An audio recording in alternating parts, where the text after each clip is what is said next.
Robert Brown, nacido en Montrose Fortham, Escocia.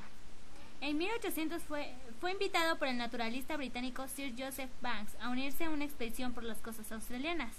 A su vuelta, en 1805 contrajo consigo casi 4.000 especies de plantas australianas. Sus aportaciones científicas más destacadas fueron en el campo de la biología, sobre todo el llamado movimiento browniano, atribuido al movimiento de las partículas microscópicas, así como el descubrimiento del núcleo de la célula vegetal y la distinción entre las palabras gimnospermas y las angiospermas, que revolucionó el conocimiento de las ciencias naturales.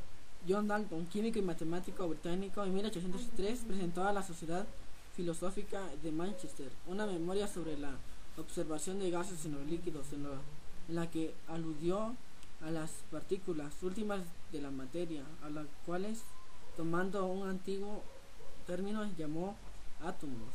Más tarde desarrolló su teoría enunciado la hipótesis de que cada elemento químico corresponde a un átomo distinto específico.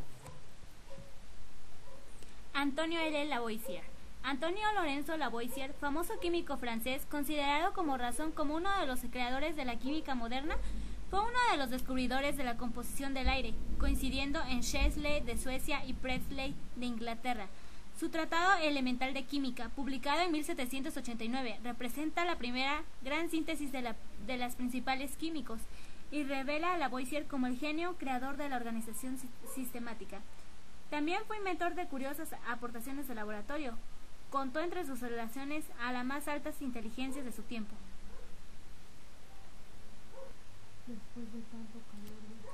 Juan Jacobo Berzelius, profesor de química de Estocolmo, en Suecia, descubrió el selenio y selenio y el torio. Fue el primero en determinar pesos atómicos y ayudó con ello en el establecimiento de la teoría atómica de la química. Berzelius propuso el sistema de símbolos que se usan hoy en día para la designación de los elementos. Fue un escritor prolífico de libros de texto, revisiones anuales y artículos. Su apoyo o rechazo de nuevas teorías químicas tuvo una gran influencia sobre los químicos de su tiempo.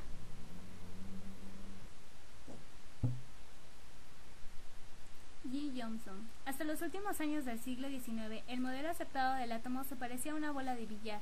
En 1987, G. Johnson cambió dramáticamente la visión moderna del átomo con su descubrimiento del electrón. El trabajo de Thomson sugiere que el átomo no es una partícula invisible como John Dalton había sugerido, sino más bien un rompecabezas compuestos por piezas todavía más pequeñas.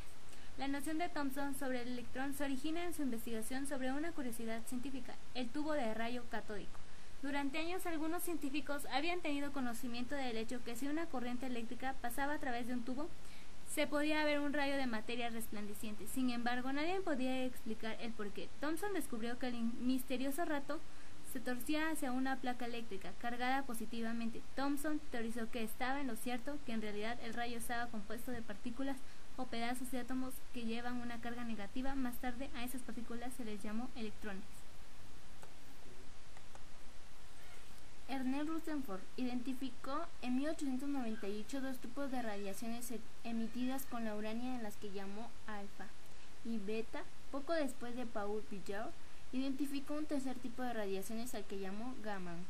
La experiencia de Rutherford consistía en bombear con partículas alfa una piscina latina de oro. Las partículas alfa atravesaban la latina de oro y eran recocidas sobre una pantalla de sulfuro de zinc.